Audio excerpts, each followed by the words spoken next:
Hey guys. The majority wanted the old voice, so here it is. This is part 2 of What If Sarada went back in time and met Team 7.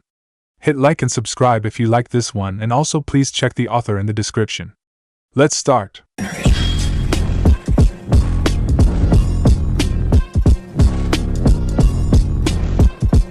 Chapter 6, Interlude I. Mitsuki is awake but cannot move. He can feel a dull pain in his abdomen from the knife wound, but decides that's a good sign.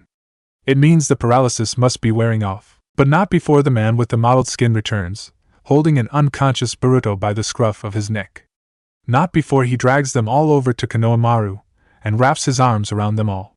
Not before the world spins in a kaleidoscope of color and rushing air, and then they are suddenly inside somewhere. It is dark and damp and smells of unwashed bodies and animals and a particularly unpleasant burning, metallic odor. I have brought the door stoppers, as the goddess requested, the man says with puzzling good cheer, the curse mark fading beneath its seal as he drops Mitsuki and his teammates unceremoniously to the hard stone floor.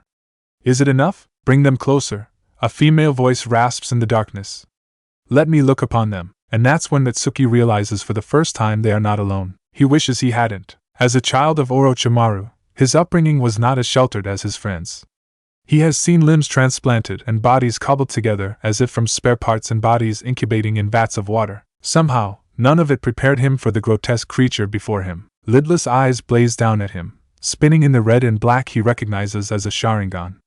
Dried blood crusts on her cheeks like ancient tear tracks, only they are black and cracked from time. Her lips are dry and cut in places, rotting teeth gritting together in what he thinks must be constant pain. Her body is that of a living skeleton, paper-thin skin over jutting bone, and entirely bare except for the thick cables keeping her affixed to the stone walls surrounding them. Sigils trace up the sides of her flesh, twisting around old suture scars that trail up her neck and to a shaved scalp. Cords and wires have been drilled into the base of her skull and temples. It's every nightmare he has had for himself since waking in Orochimaru's lair with no memory of how he got there. The man brings Konohamaru and Boruto before her, holding the limp forms closer for her to see. The tomo in her Sharingan spin in calculation as she studies them, gazing at something Mitsuki cannot see. Not a big enough impact, she dismisses, and the ghost-like man shifts to push Boruto in front of her. She puzzles for several long moments, and then says, "There is something, a mark upon him. Find it." The man promptly drops Konohamaru to the ground and begins to manhandle Boruto, making Mitsuki's teeth clench. He tries to move, but can only make his fingers twitch a little. The man makes a sound of discovery and holds up Boruto's right hand. The woman's teeth skin back. Not worth the potential temporal collapse. Is that not what the goddess wishes? Her minion asks. I require a paradox, a hole in time, not its total destruction. Bring the other. He hesitates. What is it? The boy wishes to keep this one. Too much like the snake man. He requires death. It would be unwise. It is unwise to disobey me, the woman retorts coldly, and the man rushes to carry out her orders. Boruto also ends up crumpled on the floor without an afterthought. Mitsuki's toes can move now, but it's useless to him as he is dragged over and held upright by his abductor. Several feet from the woman's terrible face, he gags as her breath overwhelms him. Your eyes, she murmurs, slow and thoughtful, the Sharingan spinning within the lidless sockets. What will they tell me? Without warning, the Sharingan pupils widen and then, the world falls away, and all Mitsuki knows is pain. Chapter 7. If you can move, we need to find a better location where you two can wait, Kakashi declares, straightening his body. This place will do for triage, but if what you say about your assailant is true, we want to stay as far out of view as possible. The girl, Sarada, nods once, mouth drawn into a determined frown, and gets to her feet. Hold on, Sakura blurts. She puts a hand on the girl's good shoulder and throws out the other as if to ward off Naruto and Sasuke. You two need to back up. What? Why? Naruto demands. Ever heard of a thing called modesty?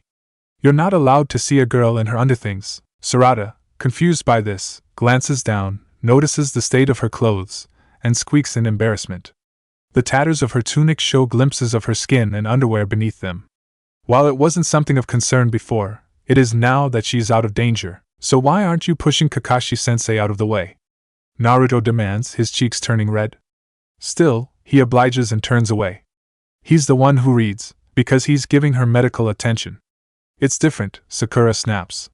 Now give me your jacket. This brings him up short. Huh, She can't go around with her shirt falling off. Stupid. Okay. Hey, wait a minute. Why me? Because I've already given what I could for the sling. It's easier for you to take off your jacket than it is for me to go around with no shirt on. Why not? It's not like you've got anything under there to hide. Ow. Here. Sakura and Naruto stop their arguing and stare over at Sasuke. Sakura almost has a nosebleed at the sight of him taking off his high-collared blue shirt to offer to Sarada. It should be no big deal. He's still wearing a black undershirt. But they might as well be seeing him naked because Sasuke never removes clothing unless necessary. This is the guy who makes Naruto catch fish because he refuses to strip down, and he just up and offered his shirt to a complete stranger? A complete girl stranger? Sakura gibbers in her mind. It's too bad he doesn't wear mesh under his clothes, like Naruto. I mean, the black is cool too, but ugh.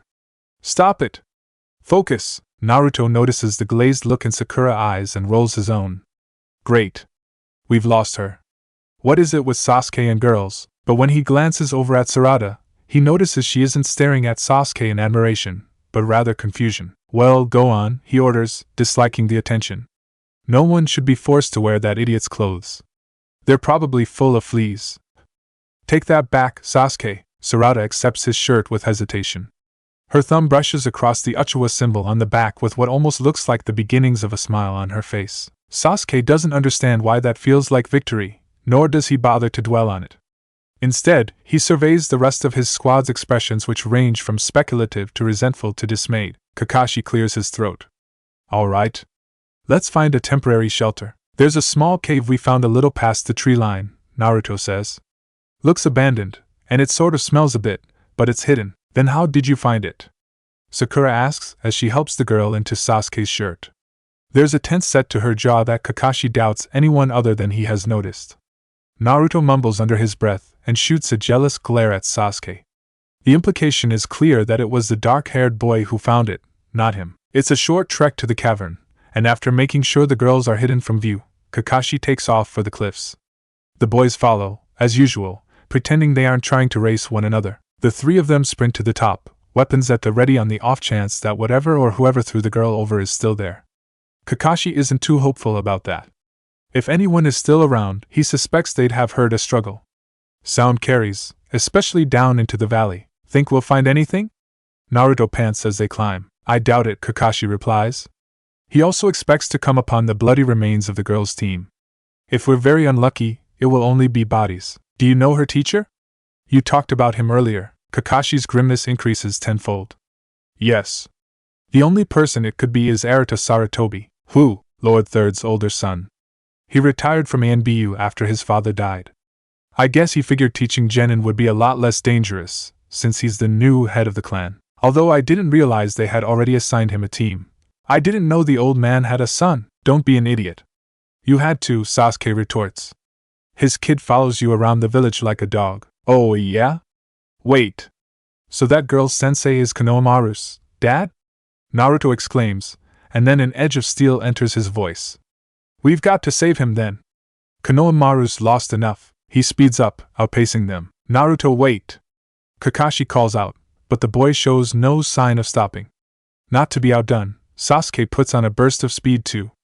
Before he knows it, Kakashi is trailing behind them. Should have known that'd upset them. Because Naruto and Sasuke grew up as orphans, they are both affected by the idea of a child being left without a parent. To top that off, Konohamaru is like an annoying kid brother to Naruto. He won't rest until he's done everything to make sure the younger boy loses no more of his family. If finding Sarada's team wasn't the goal before, it is now. They arrive at the top of the cliff, climbing into an empty clearing. Kakashi doesn't even need to tell them to split up their search, and soon, the three of them are combing the surrounding area. At first there doesn't seem to be anything, but with the help of their Sharingan, he and Sasuke pick up signs of a struggle in several places. Footprints on the ground, discarded shuriken, blood on the grass in several spots. Whoever this guy is, he isn't trained formally as a ninja, Sasuke says, appearing beside Kakashi. He hasn't even bothered to clean up after himself. Kakashi frowns at the scene in front of him, trying to ignore the grainy cast of the surrounding air. Whatever is causing it hasn't affected his or his team's ability to interfere with the environment. It's possible it's an incomplete barrier. Perhaps that somehow contributed to the lack of tracks? I found this out in the woods leading back to Konoha, Naruto calls, hurrying over to them. He holds a scrap of fabric, black, pink and made of a fiber Kakashi cannot name. But otherwise there's no sign of anything or anyone, and I had 3 clones helping me search, so Sarada's story could be true. It could be a version of Lord Force Haration, Kakashi allows, crouching down to examine the stretch of bloodied ground in front of him. Or just a very advanced Shushin, Sasuke suggests. That's what Haration is. Lord Forth developed it so he could take on multiple opponents. He was so fast, it seemed to his enemies he had perfected the Kage no Bushin that Naruto uses. Was he seriously that fast?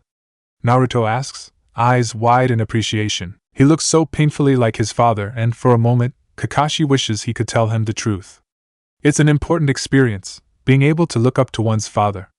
Kakashi and Sasuke both had that opportunity even if it was brief. For Naruto's own protection, he never has. And if the village elders continue to enforce the third Hokage's gag order, he never will. Yes, Kakashi says, returning his attention to the question.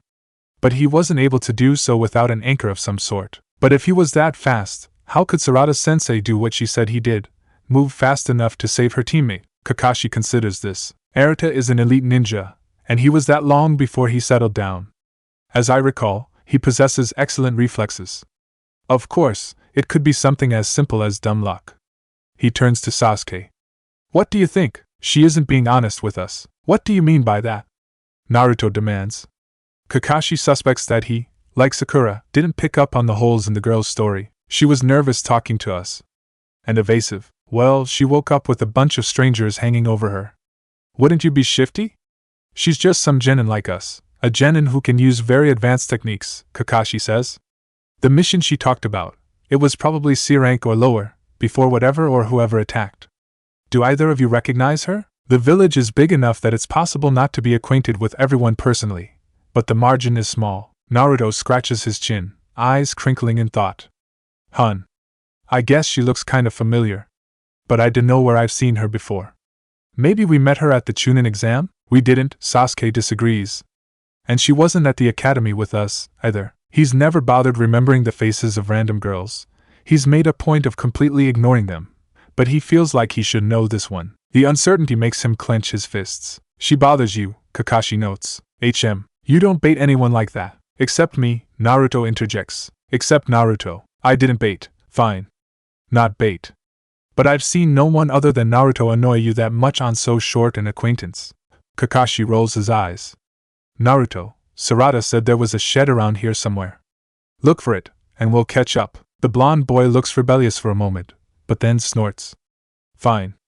But not because you're trying to get rid of me. Obviously, I'm the only one still focused here. Man, you guys totally hold me back. He stalks away. It's a sign of Sasuke's distraction that he doesn't react to the jab. Kakashi remains silent as well, waiting to see if the boy will shut down as usual or speak to him since they are now alone. Lately, it's an 80-20 gamble. There's something about her, Sasuke admits at last. It's just not right. I see, Kakashi replies, amused. He can't help but chuckle then. Just be careful. He notes Sasuke's confusion and adds. Women are complicated at the best of times, but especially those you meet under mysterious circumstances. Sasuke doesn't understand what he's talking about for a second. Honestly, in certain matters, he's more clueless than Naruto. When it clicks, he wrinkles his nose in disgust. That's not what this is, if you say so. Be careful anyway. Wouldn't want to hurt Sakura's feelings too much in one day. Why would I? Sasuke trails off but stops himself before he falls into the obvious trap Kakashi is laying for him. He scowls at the man. I don't care about that sort of thing, and he doesn't. It distracts from important stuff, like planning his revenge. Except it had bothered him, earlier, the idea of Sarada wearing anything with the Uzumaki symbol on it. It's a weird sentiment to have, since he's never felt that toward anyone. Not even Sakura, actually. Sasuke's fists clench a little at a new unbidden image of the pink-haired girl bundled into Naruto's gaudy orange jacket. Kakashi is thinking along the same lines. And that's why you insisted on giving her the shirt off your back, right? No one should be subjected to whatever communicable diseases that thing carries, Sasuke dismisses, evasive. Sasuke looks away. He must keep his mind clear. To do that, he needs to focus on what he knows. I don't trust her, he says, his tone insisting the topic is closed for discussion. We have to find out the truth about who she is and what she wants, and why she makes me so uneasy. In that you and I agree. I can't find anything, Naruto announces, returning once more. We should go get Sarada and bring her up here.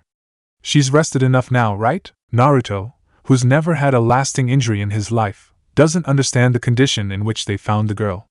But they do need to press her for a few more details, especially if it could lead them to whatever is causing the strange phenomenon. Yes, let's head back. Scaling the cliff on the way down, predictably, turns into another competition between Sasuke and Naruto.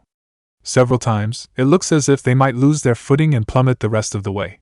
Still, they have come a long way since Kakashi first taught them about chakra control. They return to the cave to find Sakura arguing with the black-haired girl who is refusing to lie flat. I don't have time, she bites out, looking frustrated as Sakura faces her, hands on hips. It's eerie how closely she mirrors her impromptu charge's exasperated expression. None of us have time, but we're going to take it, Sakura snaps. You'll be useless to everyone if you pass out while we're trying to launch a rescue. I'm useless here because I'm not helping. Oh, so you want to run off without knowing what you're up against? Isn't that what got you thrown off a cliff in the first place? Oh, shaish. I thought you were annoying before, but this, what's that supposed to mean? Girls, this would be the opposite of lying low, Kakashi interrupts, a wary suspicion rearing its head. He's seen how Sakura interacts with her rival, Ino Yamanaka. This spat has too many similarities. It's obvious what set it off, too. Sasuke, you're back, Sakura chirps, forgetting her fight with the other girl and hurrying over to the Uchiha boy. Are you okay? Leave me alone, he grumbles, while Naruto whines, hey, I'm here too, Sakura. Sasuke lowers over at Sarada, and Sakura deflates, noting that his attention is again on the new girl. She's not sure what to make of Sarada, and it doesn't help that her own feelings are in turmoil. The strange girl is so intimidating. She's conscious despite what has to be an excruciating wound. She's keeping herself coherent even though her fever is growing, and she's apparently really strong. If Lady Tsunade already took on another student, there's no way she'll be interested in me.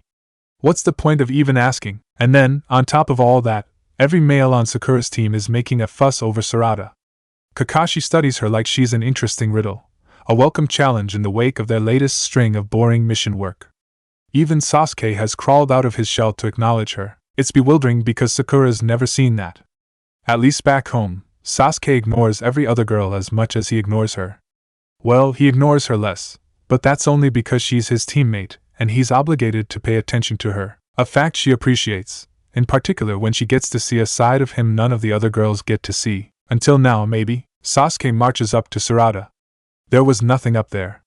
Either you're lying about what happened to you, or someone moved your teammates' bodies while you were unconscious. Tact is not your strong point, Kakashi sighs as whatever color was in Sarada's cheeks drains. No! She cries out angrily and abruptly shoves her face into her good hand. It's an odd move, he thinks, considering she doesn't seem the sort to burst into tears. Then again, she has been through a lot. She is slow to raise her head again, rubbing at her eyes like she's trying to get rid of something. His first guess is tears, except when she looks up her eyes are dry and, although pained, more determined than ever. Boruto is stronger than that, she states, leaving no room for argument. He wouldn't get caught or die so easy. And Mitsuki and our teacher, the ghost man, said he was more interested in asking questions. If you can't find them up there, I bet he took them. Or he disposed the bodies while you were out of commission, Sasuke maintains. If he cared about bodies, he would have come down to clean up mine after killing me, she shoots back. He didn't bother. And trust me, if he wanted to, my bodyguard here wouldn't be strong enough to keep him away. Hey! Sakura snaps, insulted. She wants to reach over and throttle the black-eyed girl. Even more so when Sarada shoots her a disappointed grimace, as if she's the offended party in this situation. If you can't find my teammates up there, he most likely took them, Sarada concludes. But where? Naruto asks. Probably Orochimaru's hideout. Everyone goes silent now. Sakura and Sasuke still, as if turned to stone, and Naruto's fist clenches in anger. Orochimaru.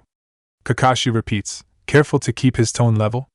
He has a hideout near here? Yeah, that's what Mitsuki thought. Anyway, Sarada says, voice meek, like she senses she said something wrong. Funny how you didn't mention this before, Sasuke growls. I didn't know it was important. One of Konoha's major enemies, a rogue ninja, has a hideout on the outskirts of the village, and you don't think it's important? Sakura demands. But it's been abandoned for decades. Why would he? And how do you know that? Naruto wants to know. Chakra signatures, she says, looking and sounding like she's trying to backtrack.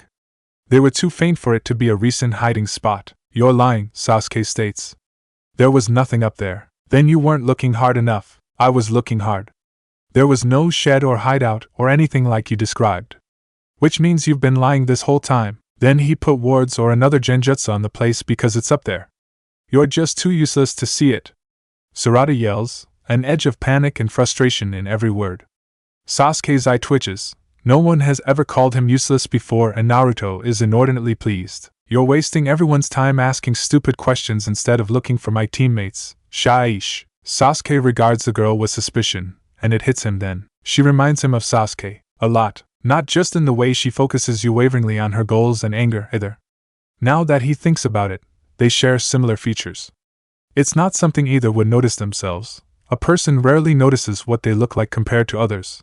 But as an outsider, he has. That makes him equal parts suspicious and uneasy, especially given Orochimaru's involvement. There is every possibility that this girl is a test subject, the same way Kakashi's old subordinate, Tenzo, was. The Sannin bit Sasuke back in the Forest of Death, which means he got blood samples from the boy. He also tangled with Tsunade before she returned to become the Hokage. Given his reputation for conducting experiments, it's not so far-fetched to think he might have used their genes to create a hybrid or something, in which case, there might be even more to this girl than what they have so far discovered. If there is a hideout here, we have no choice, Kakashi declares at last. If it involves Orochimaru, they need Sasuke to be as far away as possible. And Naruto, as well. Lady Tsunade needs to know if Orochimaru is this close. We have to inform her. You go do that. We wouldn't be leaving you here. Complicated as things are at the moment, they should keep the girl close. There are too many unanswered questions to leave her here. Not to mention, he still hasn't figured out whether she is connected to the strange bubble in which he and his team have found themselves. It doesn't make the potential involvement of Orochimaru any less of a concern. And Sarada, whether or not she's a sleeper agent of some sort, is enough of a mystery that Kakashi intends to keep her in his sight. Not that he tells her this. You're wounded, he says. And from your story, there's at least one dangerous criminal in these woods. You won't stand a chance in your current condition. The hospital in the village will do a better job of fixing you than I did, and if I can wrangle a visit from someone from intelligence to conduct a more in-depth interrogation, we might get a few more answers out of you. But Kakashi-sensei, I thought you said, no! Sarada interrupts Sakura's objection. I have to find my teammates. I am not leaving this forest until I know they're all right. He didn't say you had to be conscious for us to bring you back, Sakura remarks in would-be innocence. Sarada shoots her an incomprehensible look, comprising several contradictory emotions: confusion, disbelief, defiance, and oddly enough, betrayal, and then sets her jaw. Fine. Before anyone can marvel about her backing down, there is a small pop, and a log appears in the spot where she just sat. Kawarimi! Sakura gasps.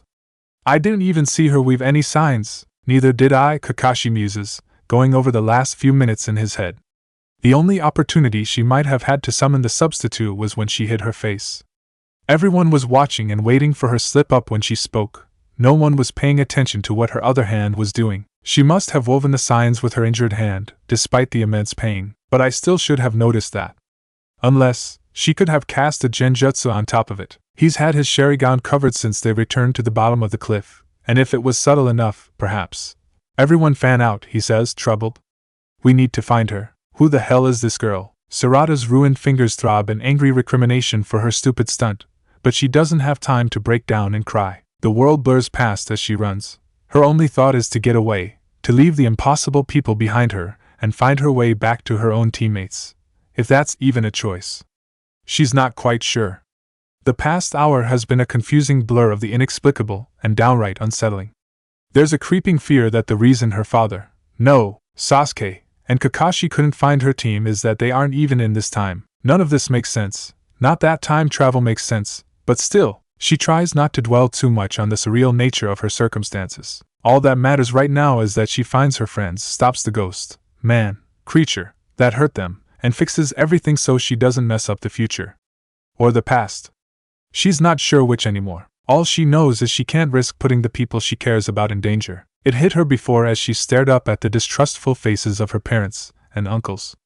This time, or the time they're from, is long before they were the heroes of the ninja world. Kakashi might be a skilled jonin now, But he isn't the Hokage who helped defend the world against the dead in the Fourth Great Shinobi War.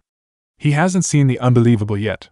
He probably imagines time travel as something out of a book. Naruto looks like he has trouble not tripping over his own feet, let alone forming a Rasengan, and her parents' younger selves. Sasuke is far from the dimension-traveling, Susanoo-wielding hero of her time.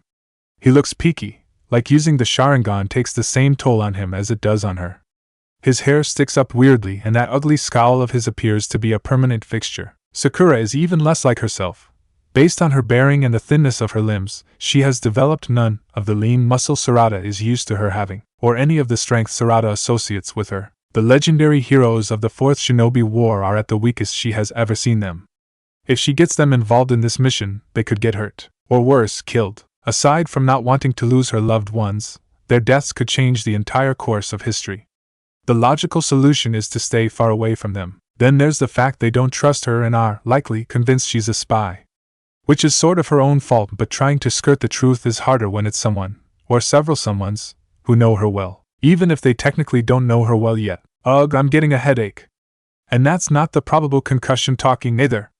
That ghost man will have answers. I must find him, she decides even as her stomach wobbles at the idea. She's getting weaker. That last substitution did a number on her. In fact, she's surprised she kept it up as long as she did, in particular after surviving the fall. It looks like she's stored more chakra than she realized. Her heart twinges sadly. Mama, I owe you so much. She misses her mother, the strong one who would never have let herself be left behind and could heal anyone in an instant. The younger version of Sakura is as much a disappointment as the younger version of Sasuke. Reaching the base of the cliff, Sarada calls up her remaining chakra and takes a run at it. To her gratification, the balls of her feet stick and she's able to scale the rock face. Yes, she prays her luck will hold a little longer, just enough to get to the top of the bluff. The long way around isn't a choice, not when her pursuers might stop her before she gets too far. That choice looks better about halfway up the cliff. One of her steps isn't charged with enough chakra, or the level isn't balanced right. Whatever the reason, instead of pushing herself higher, her foot slips and skids against the rock. No! She yells, flapping out with her uninjured arm. Her fingers scrape and scrabble for purchase, but it eludes her. Before she can do anything about it, she is plummeting once more toward the ground. Only this time, there's no way she can save herself from the impact. Sarada scrunches her eyes closed, bracing for the overwhelming agony. But instead of hitting the merciless ground again, she finds someone's arms wrapping around her. There's a flash of orange and a solid chest cushions her back, shielding her as they continue to plummet. They hit solid earth. There's a pop sound and then she's alone on the ground. Sarada can't help keening in pain as her entire frame shudders. The impact is less than she was expecting, but it still feels like her skeleton fell into a grinder. After the stars clear from her head, courtesy of the painful jolt to her arm, she turns to see the intent expression of Lord Seventh, Naruto. Are you okay? He asks, crouching over her. Equal parts fluster and panic cause her to lash out, shoving herself away. It is so forceful that she throws him into the rocky wall behind her. Hey! He cries as he hits it, a tiny crater forming where his back connects. Then he disappears, a shadow clone. Damn it, she didn't mean to hit him that hard, and her legs buckle. She may have just called upon the last of her strength. In fact, as she turns to find any escape blocked by her parents, the real Naruto, and Kakashi, she knows she has. Her knees hit the ground. That was stupid, Kakashi tells her, both his eyes trained on her. His Sharingan is uncovered and active, which makes the penetrating intensity of his normal stare even more potent. Sarada shivers, experiencing a spark of fear from the man. The way he's looking at her now, it's the same as he looked at her and the rest of her academy class during their graduation final. No, this look is worse, colder. The way he might look at an enemy ninja. This Kakashi is not the man she has distant memories of, allowing her to paint his fingernails green or building sandcastles with her in the park as a toddler. This is the former ANBU captain, an elite ninja used to forcing answers out of his opponents. I didn't have a choice, she protests, trying to hold on to the last of her strength. It's slipping away like sand from a clenched fist. You're trying to take me back to Konoha. I can't go back there right now, not least of all because it might not be my Konoha. There's no excuse. You won't be of use to anyone, especially if you make such rash decisions, he tells her. There's a strained note in his voice telling her he's trying to stay even-tempered. As your superior, I have a responsibility to keep everyone here safe. You included. Don't pretend like you're concerned. I can tell you don't trust me, Sarada snaps. You think I'm a spy or something, or working for Orochimaru. And no matter what I say, even if it's the complete truth, you won't believe it, anyway. You haven't given us any reason to trust you yet, Sakura points out. Even before you took off, whatever holes in your story you hoped we wouldn't notice, you made them more unbelievable when you made a run for it, Sasuke agrees. I couldn't care less if you believe me. That's so not important right now, Sarada insists. All that matters is that I find my friends, which I can't do if you take me back to the village. You just want to avoid taking a trip to the intelligence division. Bao rises in Sarada's throat at that threat. From the stories she's heard, Ibiki Marino was a much harder interrogator back in her parents' youth than he is now. And if Auntie Ino's father is even close to as talented as she is, there's a flash of triumph across Sasuke's face as if he sees her uneasiness at the idea. A deeply buried part of her, the part that never really forgave him for being absent her entire childhood, flares to the surface. I won't give you the satisfaction of scaring me. I don't want to, but if that's what it takes, fine, she declares, tossing her hair even though the movement makes her stomach lurch in protest. But I'm not going with you until I find out where my team went. And if you force me to come with you, I'll bite off my tongue and kill myself. The threat is over the top and even they know this, but she's hitting a point of desperation. Their expressions don't change, so she tries one last thing because she's sure she will knock herself out from mental overexertion soon. Lo, Kakashi-sensei. You of all people should understand why I can't go back to Konoha right now. His eyebrow raises incrementally. A question. I've heard you say it before, she insists. Those who break the rules are called scum. But if you don't value your comrades, you're worse than scum. He tenses at this, and even his students exchange looks of suspicion for surprise. Sarada feels tears of frustration welling up in her eyes. I have to save them because it could be so much worse than them just being missing. Hold on. Don't let the Sharingan show, she cautions herself, even though she doesn't think she has the energy to call it up right now. Wow, Kakashi-sensei, Naruto remarks, surprised. I've never heard anyone but you say that before. The Jonin is staring at her now as if he desperately wants to ask something but isn't sure how or what. Welcome to my world. This day just keeps throwing things at me, and I don't know how to deal with them, she swallows, trying to keep the tremble from her voice. Those are my friends out there, and I refuse to abandon them. Her luck being as bad as it is today, this is about the time her limbs goes boneless. No! I can't pass out again. Sarada commands herself in desperation, trying to force her uninjured hand out to break her fall, but she can't muster the energy. To her surprise, she still doesn't hit the ground. Once again, someone catches her in their arms, but this time it's a more familiar embrace, albeit it's much less secure than usual. He even smells the same, she realizes, gazing up at Sasuke in dim bewilderment. He looks just as surprised to have caught hold of her, as if his body moved on his own. Then there's a cool hand on her forehead, and Sakura is looming close again. She's got a fever. I don't think your healing jutsu did enough, Kakashi-sensei. Or the jog up the mountain she decided on undid everything, Naruto grumbles. I bet there's infection in the arm. I was afraid of that, Kakashi admits. He gives Sarada a stern frown. You depleted your chakra trying to climb that cliff, which also hasn't done you any favors. We have to get her help as soon as possible, Sakura says, hesitating like she knows her suggestions is unwelcome. Konoha might not be close enough, the hideout, Naruto says. Orochimaru likes labs, right? He's a scientist. Even if he's not there anymore, he might have left medical supplies. And maybe there's a place to help her. That's actually a decent idea, Sasuke says, somehow making a compliment sound like a criticism. If she's going to stay in stable enough condition to answer any more questions or stop whatever's going on, we need to keep her alive. Besides, it can't hurt to look around. More information for us to bring back to the village. Naruto gapes at him.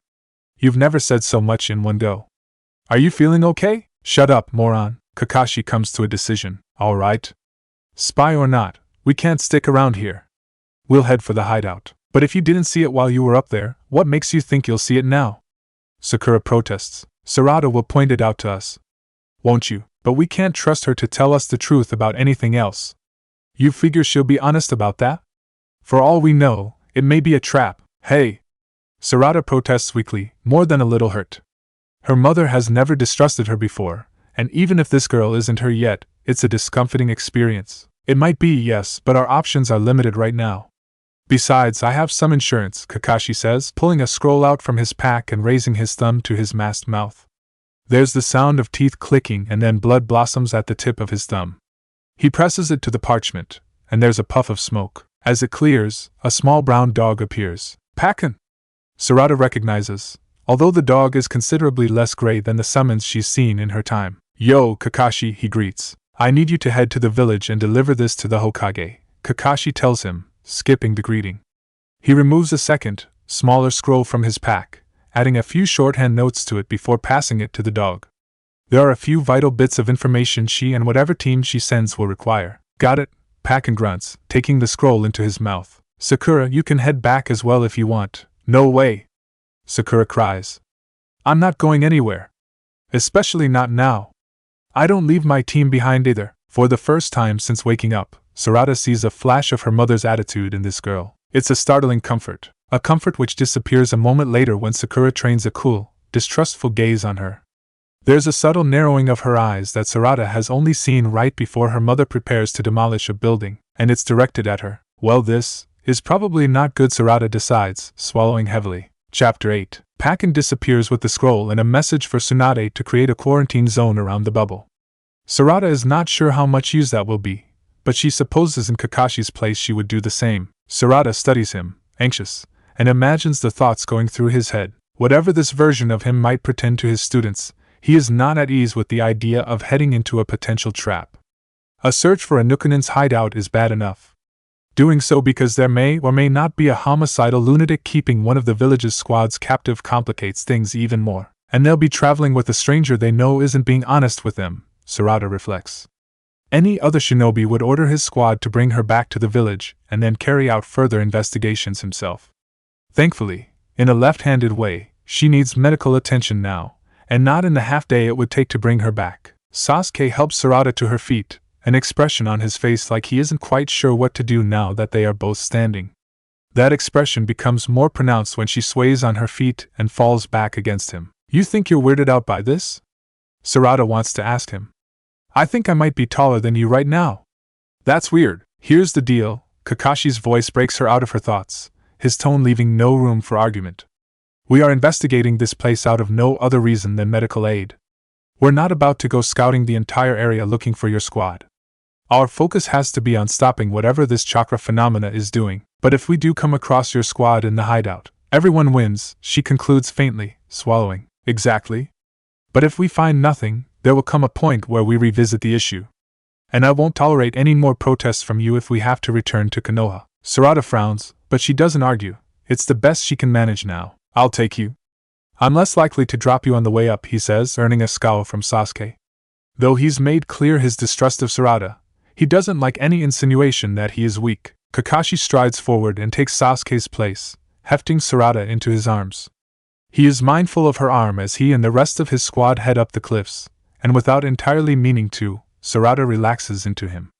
Past or present, this is Lord Sixth, Uncle Kakashi, and her mother raised her to feel safe with him. The way up is fast, and almost comfortable the way he shields her in his arms. She senses him checking on her every few seconds and notes a confusion in his eye he can't quite hide. She supposes she can understand that, generally, a ninja being captured or transported by a potential enemy is more prone to fighting, not going boneless in their arms. Twice he looks like he wants to ask her something, but doesn't. Behind them, Sakura suddenly trips against the cliff face, and Sasuke reaches out to steady her. You're supposed to have better chakra control than me, he chides, letting go of her as soon as she gets her footing. Pay attention. He continues on as if nothing happened, trailing Kakashi and keeping his eye firmly on Sarada. He's not the only one. Sakura glares in her direction, more pointedly this time, and Sarada hides her face in Kakashi's chest. Mama's scary, even when she was my age. Once everyone arrives at the top, Kakashi maneuvers Sarada to her feet. She wobbles a little when he sets her down, and Sarada shivers a bit. Sakura, watching her as closely as she is, notices and her face smooths from suspicious glare to a frown of concern. She stalks toward her. Kakashi-sensei. Her pupils are dilated, she tells him. That's not a good sign, right? No, it's not, he agrees. Then we need to find this hideout as soon as possible, she announces. At least she's able to put aside her dislike in the field and remember her first aid training. The sooner we get some strong antibiotics into her system, the better. Or we could amputate the arm, Sasuke suggests. That is the standard field procedure. Sarada opens her mouth to protest, then snaps it shut again. She snorts and mutters under her breath, "This explains so much about you." She isn't silent enough, though, because Naruto guffaws, and Sasuke looks like he's not sure whether he should be insulted. Rather than dwell on it too much, he looks around the area he and Kakashi searched earlier. "So, where's this hideout you were talking about?" Sarada looks around, reorienting herself, and then points at a pile of felled trees and rotted logs. "There it is." Sasuke stares beyond her finger but sees nothing. "There's nothing there." "That's because there's another genjutsu ward on it," she tells him, unable to hide the know-it-all tone that laces her words. "There was one before. One only you can sense?" he challenges. Sarada makes a face at him, but Sakura takes a few steps forward and says, "Kai." Everyone follows suit, and the area warps to show a burrow, like something made by a snake, only it's concrete. It's ringed by leaves and bushes, but very clearly sticks out as a man-made structure. "We should have brought Sakura up with us before and left you to watch Sarada," Naruto sniggers. "She's better at sensing genjutsu than you are, asshole." Sakura turns pink and shuffles her feet. "No, I didn't notice it either." "Not until Sarada pointed it out." "Sorry, what are you apologizing about?" Sasuke grumbles. "If Kakashi didn't notice it, and he's a jonin, what chance did you have?" "I'm more interested in finding out why Sarada can see it, but none of us can." 3 pairs of eyes shift from him to Sarada. "Yeah, that is kinda weird," Naruto muses, adopting a thoughtful expression like he's trying to pretend he's caught on but hasn't. "Do you have some kind of secret ability or something?" Sarada experiences a shot of panic. No, that isn't it," Kakashi answers. "I believe it's something to do with where we are. The bubble. Things are different in here. It's possible genjutsu affects us more because we're not from inside. Instead of getting the afterimage, we get the full reality," Sasuke suggests. "Right. So she can sense it easier because she's from here?" Sakura guesses, relieved. "That makes sense," Sarada considers, voice faint. "My sensei talked about portals and space-time ninjutsu. In theory, people from different dimensions can perceive the different layers of reality. It's what makes it impossible to travel through them unless you have a specific, inherited ability. That's why he suggested we get in contact with." She trails off when she catches sight of Kakashi's face. "There are only a few people who would come to that kind of conclusion," he tells her quietly. Arata Sarutobi isn't one of them. Confusion fills her, followed by another growing sense of panic as she realizes her carefully crafted lie is about to fall apart. "What's the full name of your sensei, Sarada?"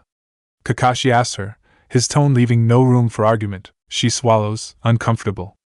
I can't tell you." "Can't? Won't?" Sasuke accuses. "Shouldn't," she corrects. "It isn't a good idea. You guys shouldn't know more than you already do. As I outrank you at the moment, let me be the judge of that," Kakashi tells her, tone severe. "We can figure out what to do afterward." Sarada studies him for a long spell, a million arguments and counter-arguments running through her mind. But the way he looks at her now, determined but patient, she can't help still feel her instinctive trust. Whatever she says, he will try to fix the problem. She nods and exhales. "All right," she determined, squaring her shoulders, and then wincing when the movement jars her injury. "It's not like you guys will let it go anyway, so my teacher, his name is Konohamaru." The silence that follows that statement is almost comical. Predictably, Naruto is the one to break it. "What?" he demands, bursting into incredulous laughter. "That's impossible. Why would you be following that little brat around?" "I know for a fact he's not that great because he's my apprentice." In idiocy alone, Sasuke mutters. "You guys, shut up," Sakura orders, brows drawn together, as she tries to make sense of the information Sarada has presented to them. Kakashi is frowning. "Konohamaru Sarutobi?" "Yes." "The third Hokage's grandson?" "Yes." "How old is your Konohamaru?" "I don't remember." "Older than me." "He's a jonin," Naruto sniggers. "Then we can't be talking about the same guy. Unless he's some clumsy guy running around with his scarf around his ankles. I mean, what idiot would make that kid a jonin?" She has the bizarre urge to laugh.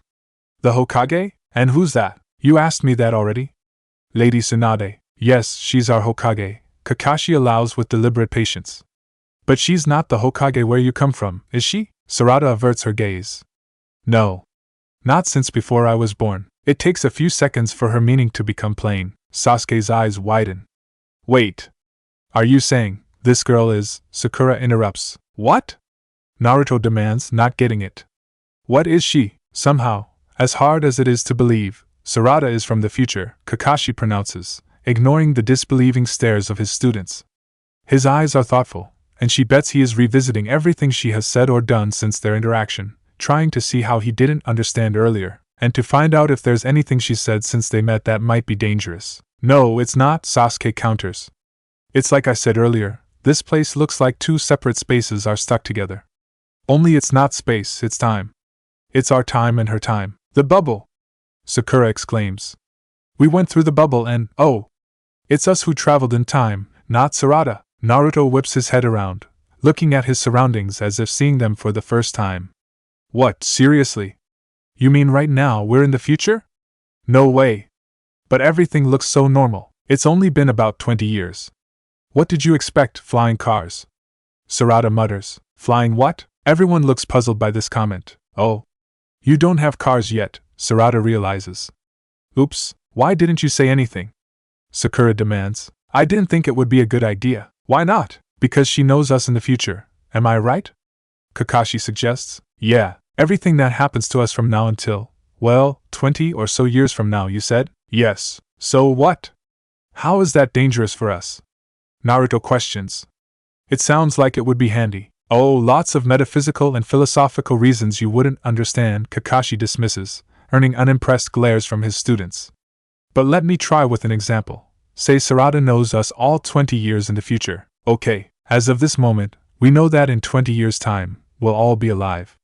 So, our future selves have, in theory, survived every mission, every surprise attack, every possible accident or disease until then. Hey, that's pretty cool, maybe. Or maybe it's just dangerous. Because with that logic, knowing we all get to live at least that long, certain members of this squad might get reckless on a mission, Kakashi continues.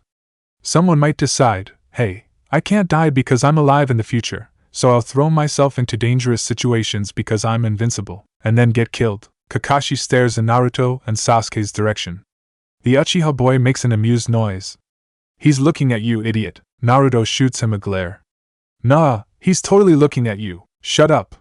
Sakura shouts, reaching out to hit Naruto in the back of the head, but he ducks just in time. In any case, Kakashi continues, raising his voice and forcing their attention back on him. Before you know it, someone's taken out that nameless person because he isn't paying attention.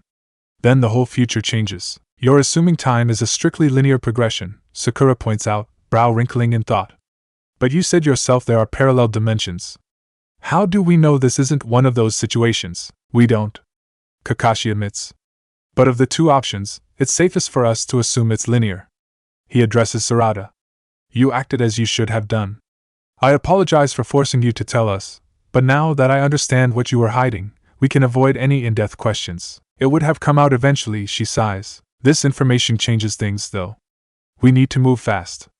We have to figure out how to stop this time phenomenon so, when we leave here, the future stays put. And we have to find Konohamaru, Naruto pipes up, because even if he's from the future, he's still my student. He's not your student.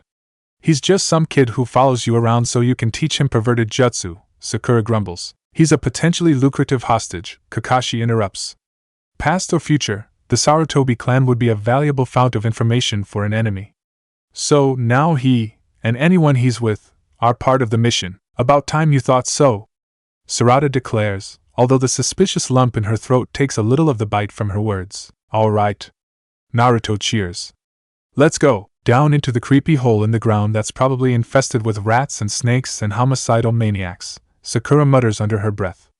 Oh sure, in no way is this a bad idea. Sakura's uncharacteristic sarcasm is punctuated by a short chuckle from Sasuke. Sarada swallows. She isn't a person who believes in omens, but if this Sasuke is cracking a smile, bad things must be about to happen. The descent into the abandoned hideout is slow and careful.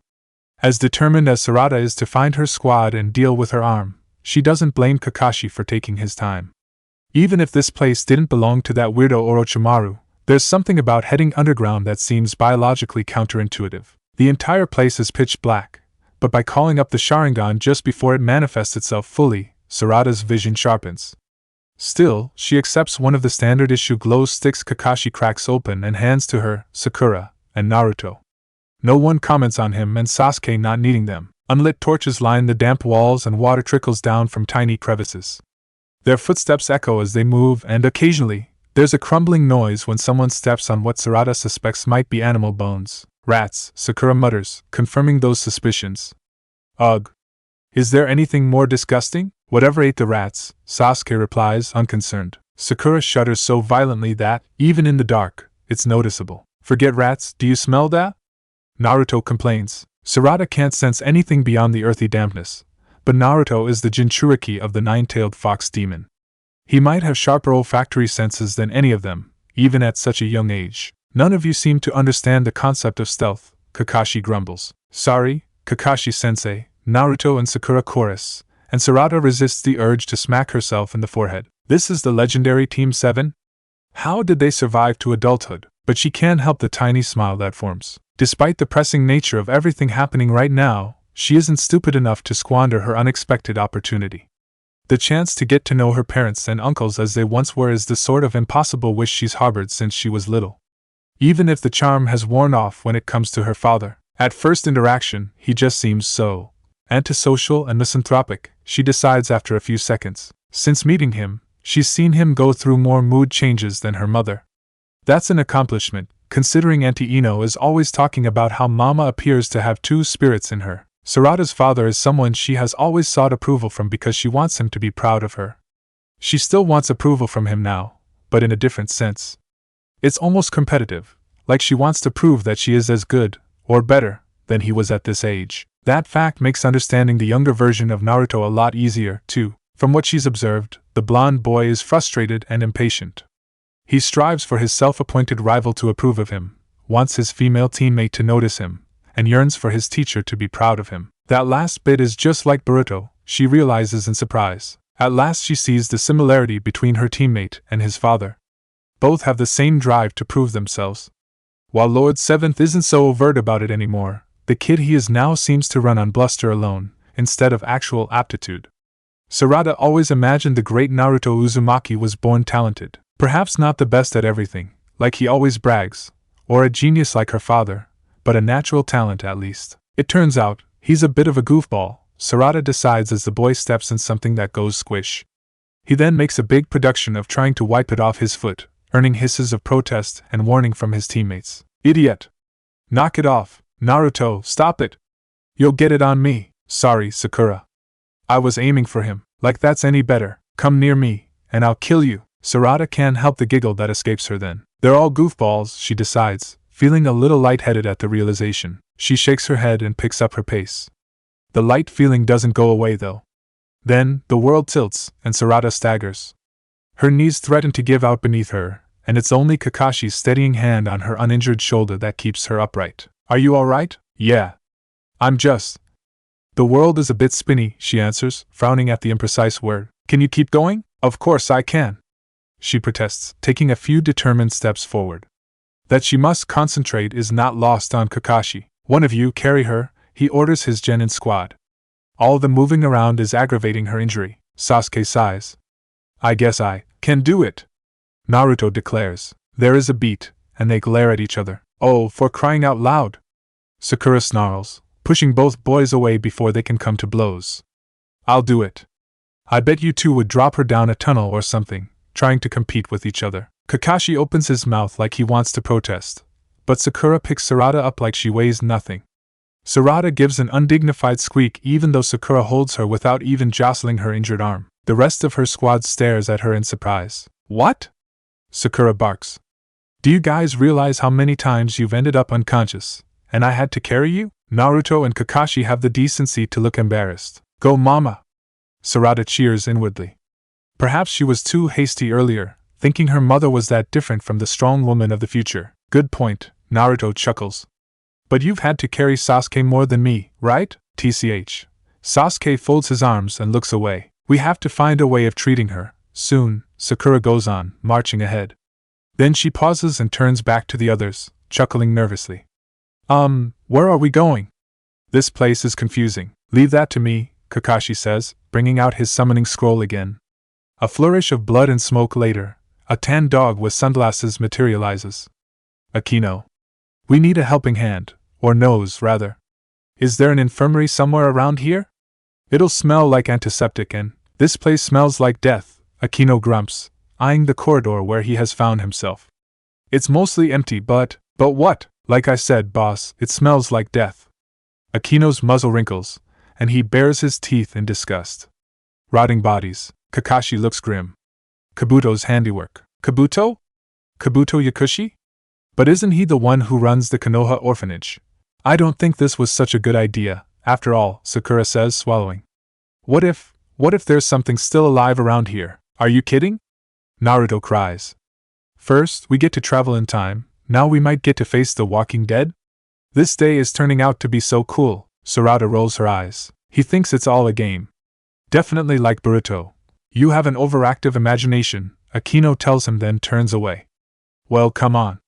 The sooner we find this place, the sooner I can clean my nostrils out. They fall into a standard guard formation, Akino at the front, followed by Kakashi and Naruto. Sasuke walks behind Sakura and Sarada, no doubt keeping an eye on threats that might crop up from the rear. As the group treks through the dank, underground hall, Sarada fights the temptation to doze off against Sakura's shoulder. The pain in her arm is making her loopy, and the fever and chills don't help. And then there's being so close to her mother-to-be, which is deceptively comforting. Sarada can't help but believe that everything will be alright. Stay awake, she commands herself. She's been unconscious way too often today and refuses to succumb to sleep again. Not that she could. Naruto is filling the silence with nervous chatter. What I don't get. If Sarada got attacked when she and her squad got close to this place, why weren't we attacked when we got close? And why aren't we being attacked now? Sakura adds. No doubt we triggered a ward, Sasuke suggests. We know there was a genjutsu protecting the entrance. There would be others, and maybe that ghost was so busy dragging everyone back to wherever the hell he came from, he hasn't had time to put them up again, Naruto guesses. Then he groans. But that means he's probably going to coming looking for us, right? It's not certain, Kakashi says. If he's using Hiration, or any variation, he's using a lot of chakra. He will need time to recover, especially if he's using it to cover great distances. Or all of this is speculation, and she's luring us into a trap, Sasuke points out. Sarada tries to glare at him over Sakura's shoulder. I can hear you, you know. The tunnels are narrow, curving, and seemingly endless. Sarada suspects that without Akino to guide them, they would be lost. Still, it's 15 minutes before he leads them into a corridor that opens into an actual chamber. Kakashi fumbles with something on a wall. There's a click and a hum of electricity in the air. The room gradually becomes lighter. The shiver that creeps up Sarada's spine has nothing to do with her fever. That they have reached a laboratory is more than obvious from first glance. The place is furnished with sterile, metal tables and row upon row of shelves. A sharp, too clean odor permeates the entire area which, despite its pungent nature, doesn't quite dispel the underlying scent of old blood, urine and other bodily fluids. Vials and instruments line the countertops. All the surgical tools appear to be in pristine condition, even though they lie abandoned, as if waiting for someone to return and pick them up again. The floor is immaculate but for the layer of dust which suggests no one has been here in years. Everything else is meticulously, impossibly clean, except, when she squints, Sarada can see dried flecks of blood that have seeped too deep into the crevices of the floor and walls for conventional cleaning to erase. And most worrying of all is the closed, steel door at the other end of the hall. Beyond it, Sarada can hear muffled thumps and an odd rumbling noise, like gears scraping. I don't think this place is very safe, she comments.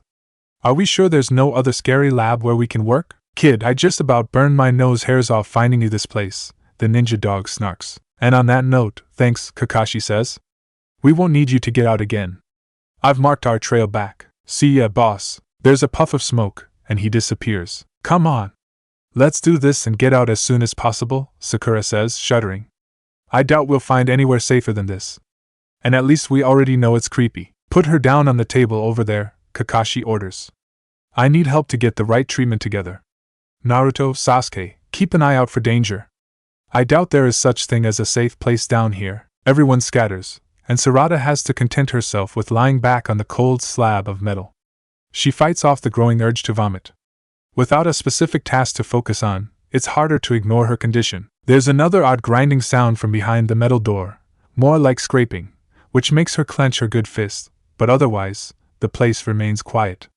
Sasuke drifts nearby, lazily considering the contents of one cabinet, although from his body language, he looks ready to spring. Every so often, he shoots her a calculating, still suspicious look. Still think I'm a spy? She croaks at him the fourth time he does this, unable to keep the bitterness out of the question. His face sets in a familiar stubbornness. I don't know what to think, kind of hard to fake sepsis. Of course, all of this could just mean I'm a very dedicated spy. Everyone I've met who works for Orochimaru has been willing to die for him.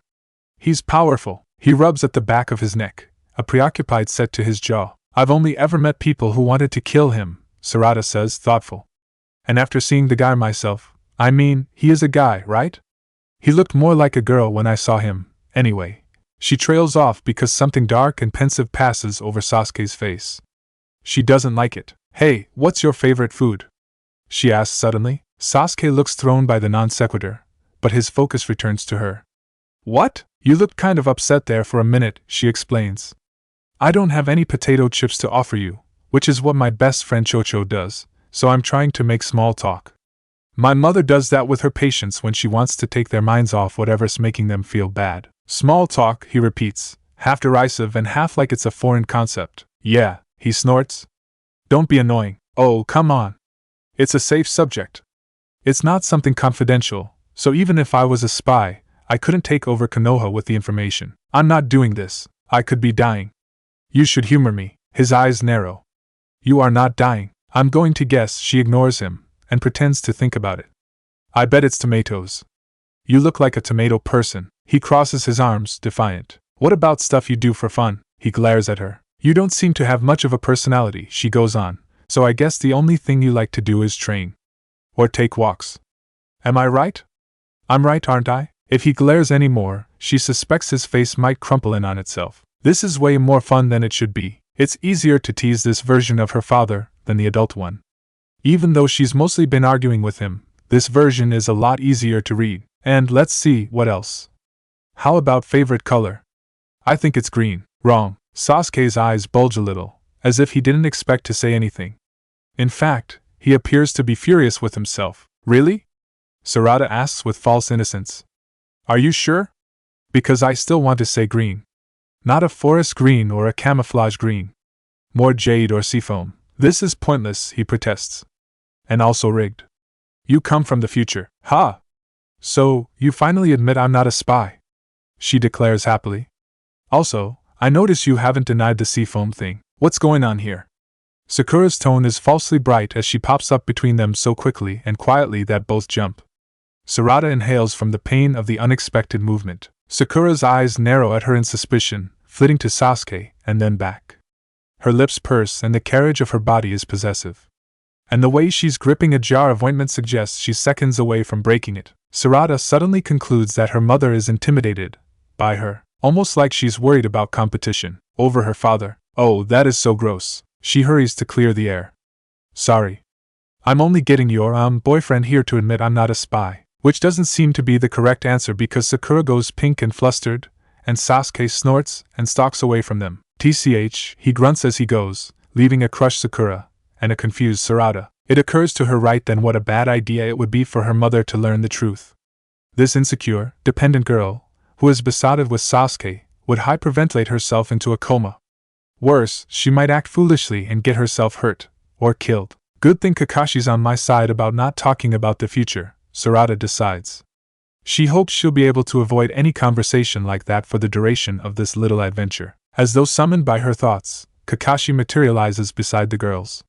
He carries a tray with several syringes and flasks of liquid. Everything was labeled well with meticulous directions, so it wasn't too difficult to track down what we need. I couldn't find much in the way of anesthetic though. Sorry, I guess in this place, that's the first thing that runs out, Naruto remarks from across the room. We'll keep looking though. I know we're kind of desperate, but are you sure you can trust anything that's in here? Sakura asks, setting the jar down beside Sarada. Kabuto is a trained medic. He might be an underhanded traitor, but he is a meticulous healer, Kakashi replies with grudging admiration. The purity of his work, whether it's experimentation or healing, is too important to compromise by mislabeling his medicines, I guess. Sakura doesn't sound too convinced. Sarada studies the medications in front of her. She recognizes most of the names because she's seen them in her mother's clinic. There's an extra-strength antibiotic which should end the infection, along with an internal healing agent, and weird, round, brown pellets she's never seen. What are those? She asks, wrinkling her nose, They look like rodent poop. Soldier pills, Kakashi explains. They're used in military situations to replenish chakra and nourish the body. They allow you to keep fighting longer than normal, but at the cost of a major crash later on. Oh. We have something like that now, only they're patches you can put on your skin. The effect is longer and more controlled. Sarada, future information, he chides her. It's not like knowing that will alter the course of history, she grumbles. She accepts one of the little pellets while Sakura gathers the rest and puts them in her pack. Ugh. It's like eating mud. Medicine isn't supposed to taste good, Sakura reminds her, and Sarada can't help snorting in amusement because she sounds the same 20 years in the future. All of this is still cruder than healing jutsu, but it will get you out of the woods and functional, Kakashi explains. Sakura found a topical solution as well.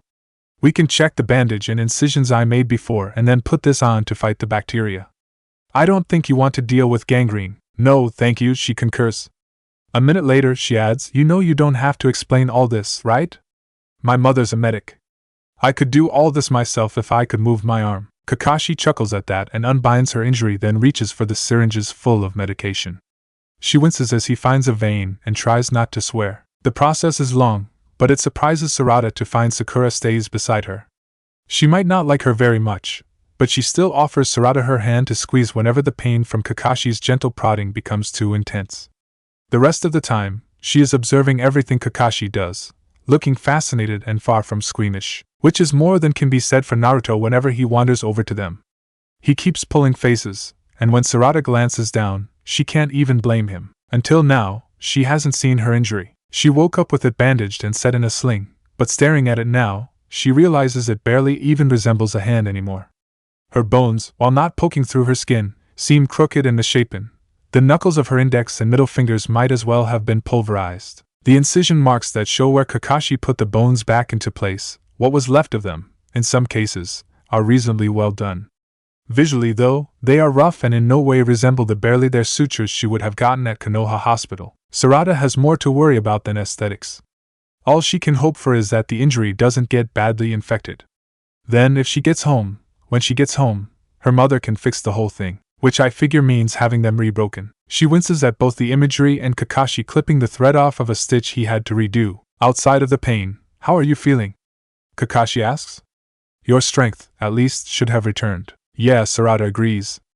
I guess those mud pellets really work. We'll rewrap the bandages and set it again, Kakashi says. How much longer is this going to take? Sasuke asks, voice tense. 5 to 10 minutes. What if we didn't have 5 to 10 minutes? We'd have to, why? Kakashi glances up and freezes. Because I seriously doubt we have 5 to 10 minutes, Sasuke says, his eyes trained beyond something Sarada can see. Everyone turns to see the exit to the lab blocked by a pale, looming shape that bursts into existence right in front of the steel door. It's so quick and quiet, no one would have noticed it had Sasuke not been staring in that direction. Sarada's stomach drops as she recognizes the wild-eyed ghost man from earlier that day. When his eyes lock with hers, his features pull into the furious expression she remembers from his last attack. She lived, he growls. The black mark spreads across his face and, with a furious bellow, he lunges. Chapter 9. Kakashi reacts before thinking. He has seen this type of fighting style before, knows it intimately. Even before the pale, ghostly man disappears into thin air, Kakashi has already moved. He inserts himself into the open gap behind Sarada because it's the most logical point of attack. The curse-marked teleporter appears in that space, inches away, hand grasping for the girl's throat. Kakashi's chest intercepts him, however, and he grasps the incoming wrist. That's the Hiraishin, he growls, eyes narrowed as he tightens his already firm grip. Where did you learn? The rest of his sentence trails off and Kakashi has trouble fighting down a sudden bout of nausea. Because the most shocking thing about this mysterious enemy is not how fast he is nor his inexplicable attack on a preteen girl. It's the way he looks. The likeness isn't obvious, not as he's depicted on Hokage Rock or even in the many pictures that Kakashi has of him. In fact, only someone who has personally known the man could tell. Someone who has seen every permutation of his expression as stood beside him in the pouring rain or the blood of battle. There are no laughter lines in this unnaturally pale face. His skin is sickly, like a corpse held underwater too long, and covered with the blighted stain of a curse mark. There are other differences, the white blonde hair, the more solid build, and his eyes are hard and black instead of laughing blue. But there's no mistaking who the teleporter was meant to resemble. And if the countless minute scars crisscrossing his skin are any indication, Someone was purposefully attempting to mold and sculpt the face and muscles beneath it to imitate. Minato-sensei, he breathes. His opponent's eyes narrow, and he hisses, not him, never him. Failed the test, he said, I failed the test. Kakashi is forced to release the man's wrist when his other hand whips forward, a kunai at the ready. The jonin ducks out of the way, but the hand, as well as the body it's attached to, vanishes again. Be careful! Sarada cries. If he catches you with that, you're done. There's a paralysis toxin on it. The man is already appearing in midair across the room. He slices downward at Sasuke, and there's a glint of steel, but Naruto gets in the way. He takes the blade meant for his teammate to the throat, and then disappears in a puff of smoke. A shadow clone. Watch your backs. Kakashi commands, taking a guard position in front of the girls. Sarada scrambles off the metal table while Sakura pulls out several shuriken. Across the room, Naruto and a disgruntled Sasuke go back to back as well. Half a dozen shadow clones take up residence in the cavernous room, and Kakashi pushes his forehead protector up higher. There is no question he will need the Sharingan to follow this opponent's moves. Why is he doing this? Sakura demands. He's just attacking. There's no reason. It was the same before, Sarada replies, grasping one-handed for a kunai. Except last time he talked. I don't think he's entirely lucid, Kakashi theorizes. Which makes it even more important that he stop him.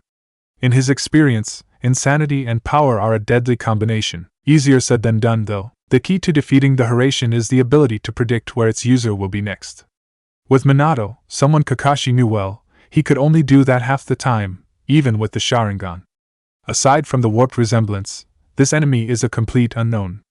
Predicting him will be next to impossible, especially since he doesn't use anchors, he mutters in realization. Sakura cries out as the teleporter appears beside her. She holds up her blade to fend off an attack that never connects. A glint in the dim light of the laboratory reveals wires crisscrossed over hers and Sarada's heads. At the other end, Sasuke winds them around his hand in a firm grip and pulls, forcing their attacker away. As the momentum propels him towards Sasuke, the teleporter vanishes yet again, only to reappear behind the boy, sweeping his knees out from beneath him. As Sasuke rolls to recover, Naruto leaps on the enemy from behind, putting him in a hold around the neck. The teleporter disappears, along with the boy, and reappears several feet above their heads. In midair, he flips Naruto over his shoulder and disappears again, re-emerging beneath him with his blade raised high. A shadow clone barrels into him, saving Naruto from being skewered, but allowing their opponent to vanish again. There's a blur as he materializes in Kakashi's peripheral vision. He grasps at the pale man, but his fingers only snatch empty air. The Sharingan tracks his footwork, however, and following a wild guess, the Jonin throws himself forward into the path of the ghostly man just as he materializes. Kakashi worries he won't be fast enough to predict his moves again. Instead, he concentrates a small ball of chakra into his palm, transferring a hastily concocted seal to the enemy's chest. You want to use Lord Fourth's jutsu without anchors? The most important thing about the anchors wasn't just so he could know where he was going. They're also an effective way of keeping track of others. The teleporter twists away and vanishes again. This time, though, Kakashi is aware of where he will be next. He uses a shushin to get across the room, catching the ghost man's blade with his own. A blink later and he is alone, his chakra brand flitting to the other side of the chamber. Kakashi swears and throws himself forward again, skidding into place a second after the ghost man materializes there. The wild-eyed, he snarls as Kakashi spins a kunai into his hand and lunges. Kakashi slashes at his throat and misses as his opponent flickers, then reappears inches to the left. As his momentum propels him forward, the man brings up an elbow, jutting it toward Kakashi's throat. Kakashi dodges the blow that would crush his windpipe, but inadvertently puts his face into harm's way. Pain explodes across his cheek and jaw, the burning sting suggestion a fracture, but there's no time to react to it. Kakashi's opponent is already bringing his blade up again, attempting to stab him from behind. The Sharingan tracks the movement and Kakashi ducks down, sweeping his leg out parallel to the floor until it connects with the other man's ankle.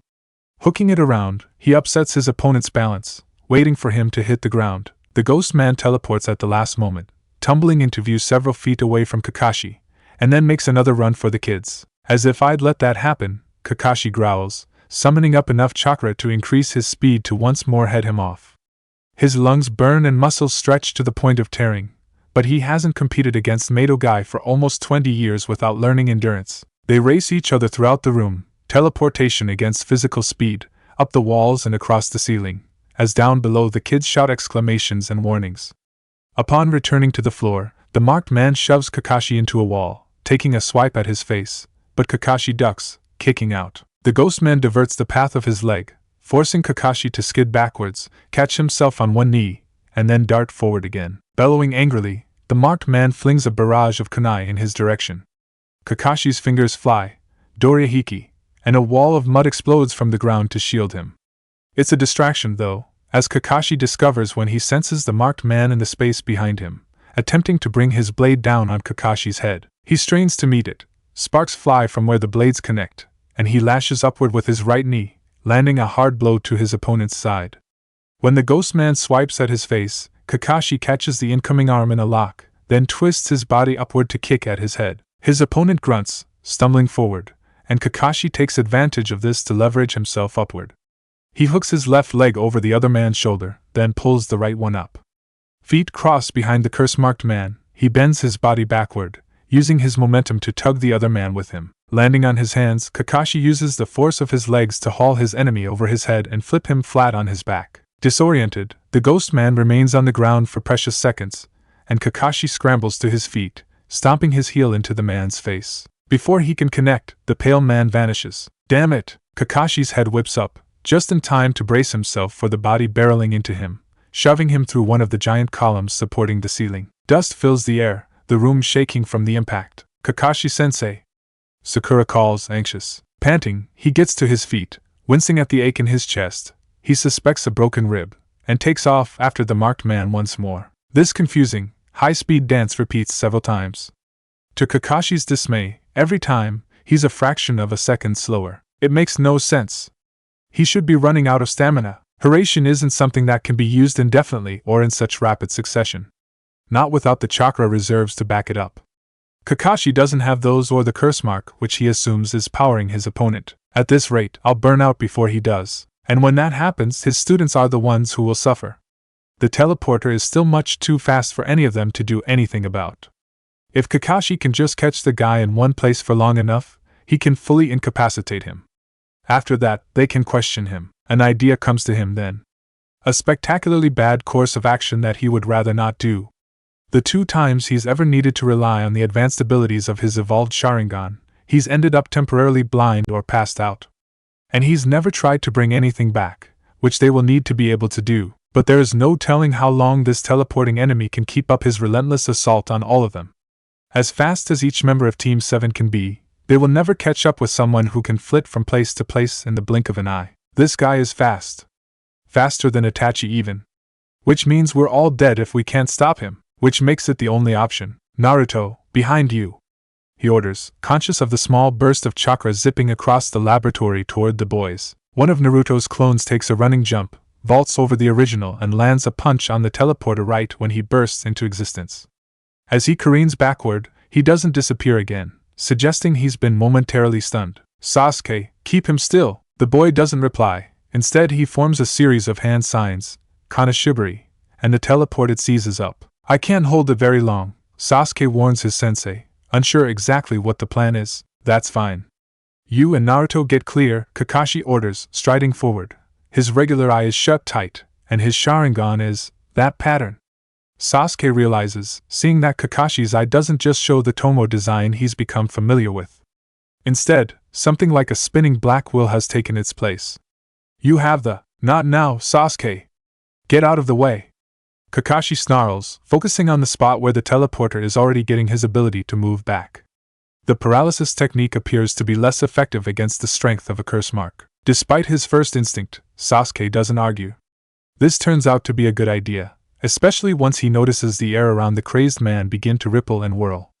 He skids out of the way, retreating to where Naruto and several clones are waiting. Sasuke's own Sharingan allows him to see exactly what's happening. The air beside the teleporter distends. In the same manner that the world within the time bubble seemed grainy and too textured, the epicenter of the weird rippling phenomenon has a strange consistency to it. In the distance, an odd vista of block-like columns is visible. Another dimension? Too strong, the pale man growls, trying to drag himself away from whatever is happening. He grasps hold of the nearest solid weight, the steel of the mysterious door the squad noticed earlier, and holds on. His grip is so tight the metal warps. Kakashi gives a shout of effort, and blood weeps from his left eye. Kakashi-sensei!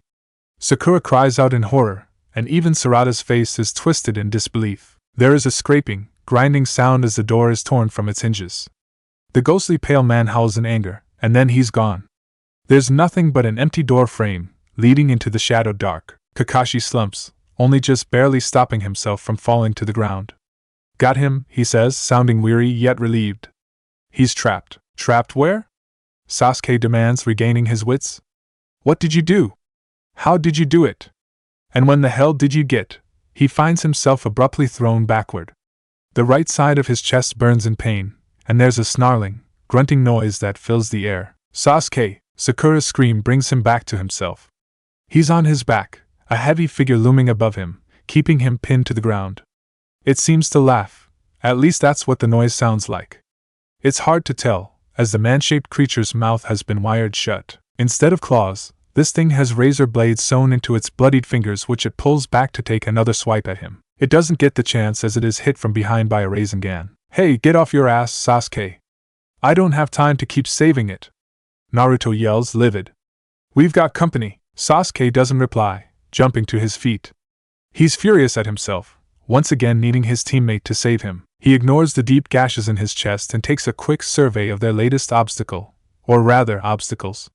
Dark shapes fly through the now open doorway at an alarming rate, like rats escaping a sinking ship. The imagery is apt as they, whatever they are, more closely resemble vermin than people.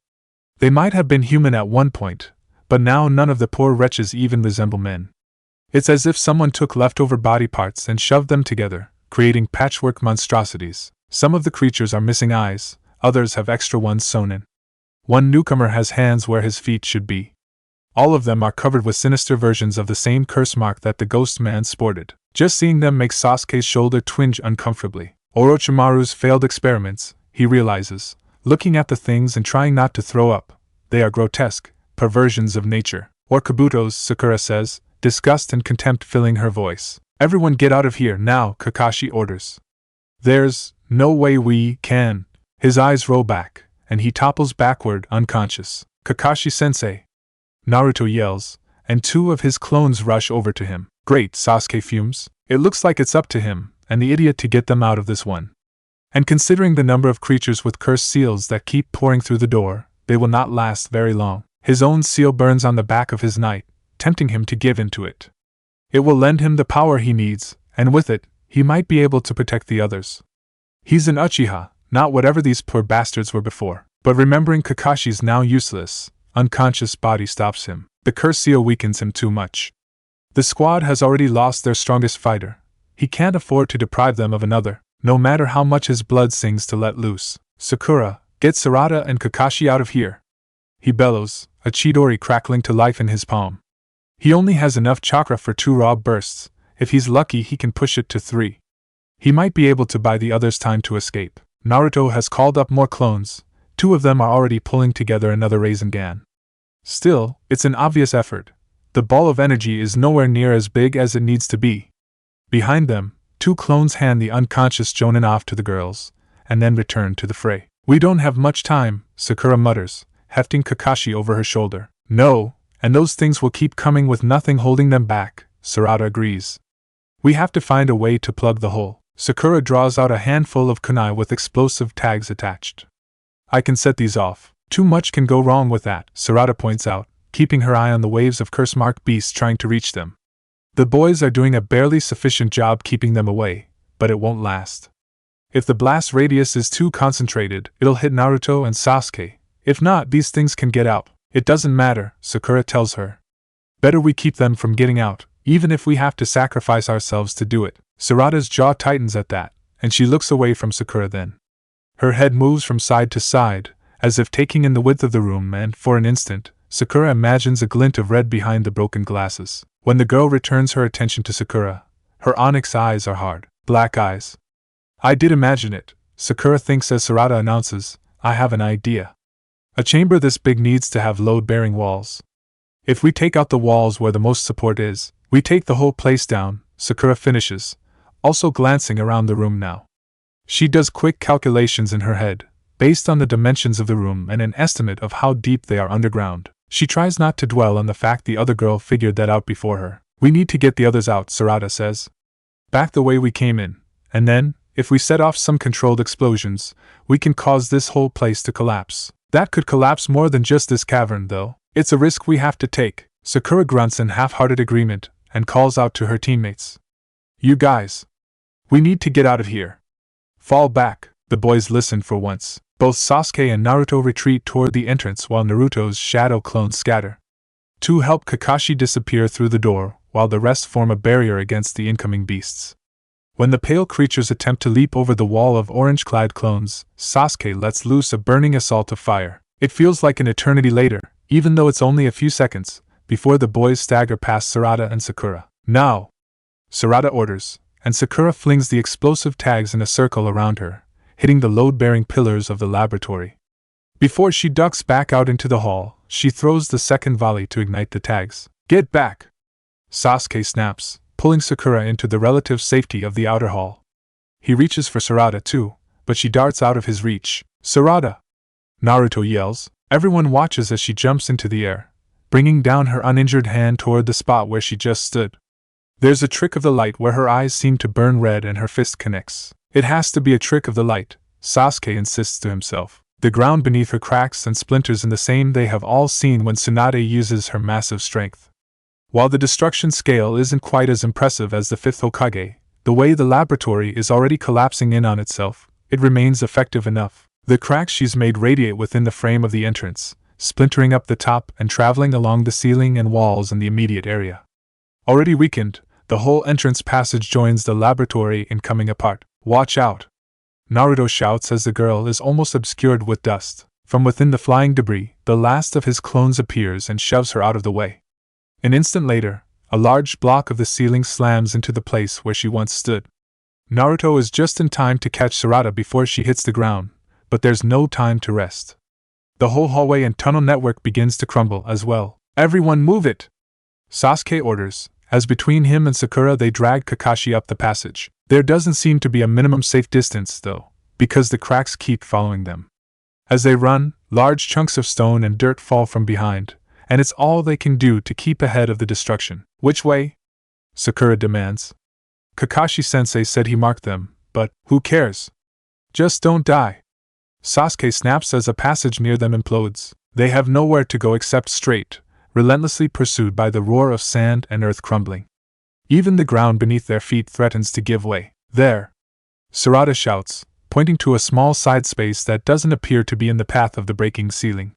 Sasuke wonders how she saw it. He barely noticed it, but there's no time to question and no other choice. Everyone crams into the small tunnel, staggering over each other to fit inside. They are hardly through when the waning light from the main hallway extinguishes, and the entrance is sealed behind them. There's an unearthly silence. Is everyone okay? Sakura whispers after several long, breathless moments. Other than the fact we're buried underground? Naruto croaks. Yeah, great. He makes a spitting sound, which Sakura supposes is him clearing the earth and dust from his mouth. Watch it! Sasuke snaps, and there's the sound of a fist smacking thick bone. Hey! Naruto clutches at his head and takes a swing at his teammate. His arm goes wide and Sasuke dodges with ease.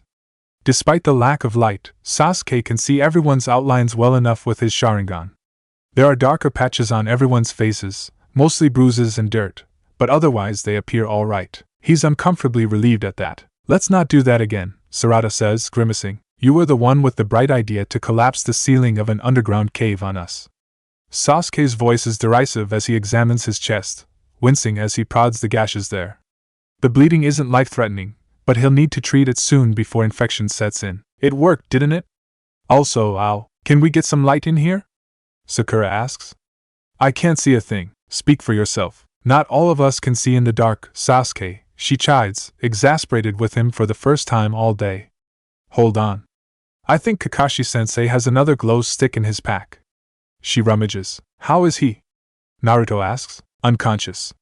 He's breathing though, and his pulse is normal, so that's a good sign. Why did he pass out like that? Exhaustion, I think.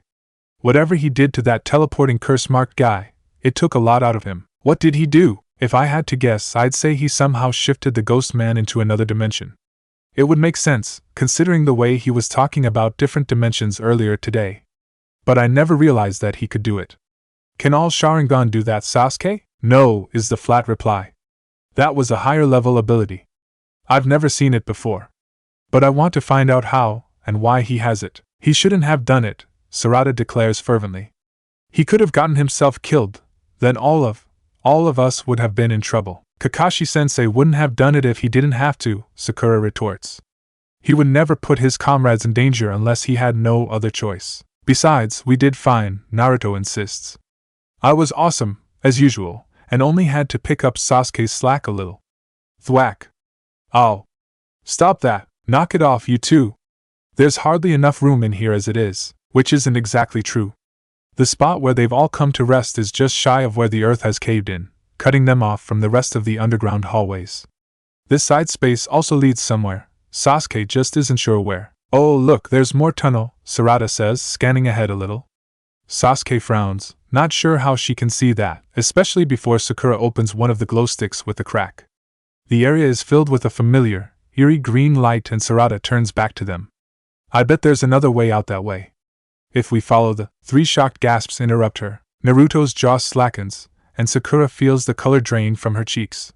Sasuke's pupils constrict to angry pinpoints within his Sharingan, and a choking sensation clogs his throat. Sharingan. Sarada, impossibly, has the Sharingan. I knew it! Naruto cries, cutting through the tense silence. I thought I was imagining it, Sakura gasps. You really have the Sharingan, Sasuke finishes. Sarada's attempt to explain is cut off when he surges forward with a growl, shoving her back against the tightly packed rubble.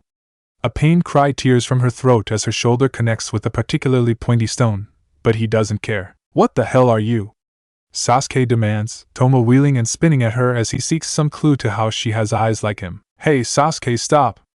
Naruto cries, trying to pull him away. Sasuke ignores him, elbowing the blonde boy off with one arm while the other settles against the base of Sarada's throat. Desperation and confusion well up within him, as well as a vicious, primal anger at the thought that perhaps this girl somehow stole these eyes.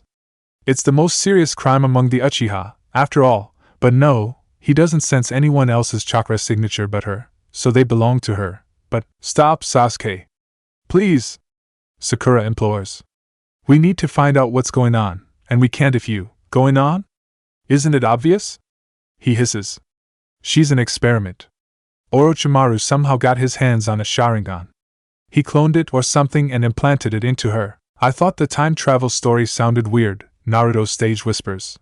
It's cool and all, but it doesn't make any sense. I'm not an experiment. All the Uchiha but me are dead, Sasuke tells her savagely. Except one, even if he can barely be counted. And you're not him, so you must be one of Orochimaru's creations. Maybe there's a secret branch of the Uchiha who survived, Sakura suggests, sounding timid and hopeful. Sarada. Everyone goes silent at the croak of her name. Kakashi doesn't move, but both of his eyes are fixed upon her. Kakashi-sensei. Are you? There's a simple explanation for all this. He ignores Sakura's question, focused only on Sarada. Every word sounds like it's an effort. I'm afraid you have no choice. Time to tell the truth. His mask crinkles a bit, like he's trying to smile at her, trying to invite her to explain herself. We're long past the point where we can do anything about it. Right now, we need to hear the truth. That's only gonna happen if Sasuke stops trying to kill her, Naruto points out. Sasuke makes a disapproving noise at the back of his throat but removes his arm. Sarada takes a shuddering breath, massaging her neck with her uninjured hand. I swear, I didn't lie to you guys before, she insists. I really am from the future, and I know all of you because I'm. Anything you say now is probably a lie to cover your own skin. Sasuke cuts her off. No! I can prove it! I know stuff. Stuff other people wouldn't, and not if you didn't trust them. A talented ninja can easily obtain any kind of information. Especially under torture. Shinobi look for state secrets or classified information, she counters. Not the little things. Like Naruto. The blonde boy startles at being addressed. You once told me, well tell me, that you sewed a training dummy up to look like Kakashi, she declares. And every time you got assigned a cat rescue mission, you'd go home and throw a shuriken at it. Sasuke's expression doesn't change, but Sakura's flit to Naruto in something like nervous amusement, or exasperation. That's really immature, Naruto. The blonde boy chuckles nervously, then shoves a finger at Sarada. She's lying. Remember? Creepy experiment from the future?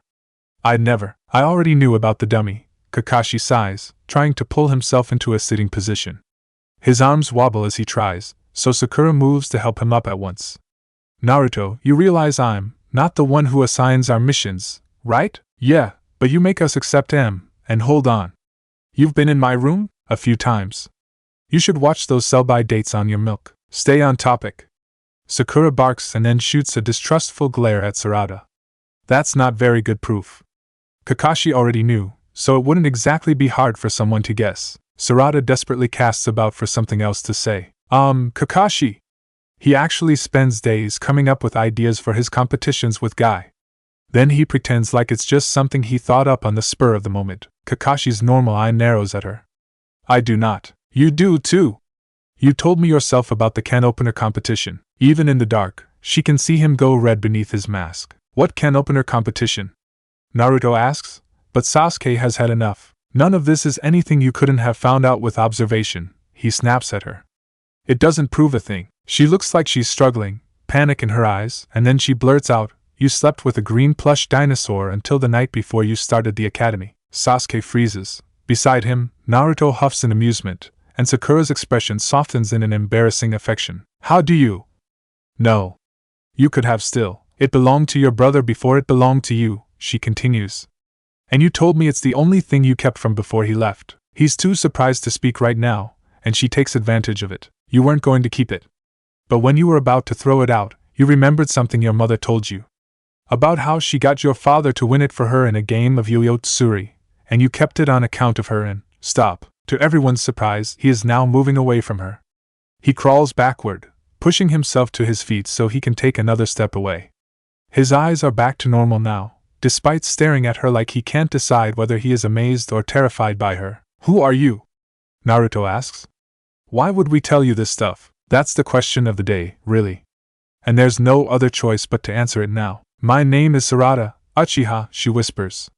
And the reason I know all that stuff is that Sasuke Uchiha is my father. There is a heavy silence. Everyone's gaze flies to Sasuke, who continues to stare at Sarada.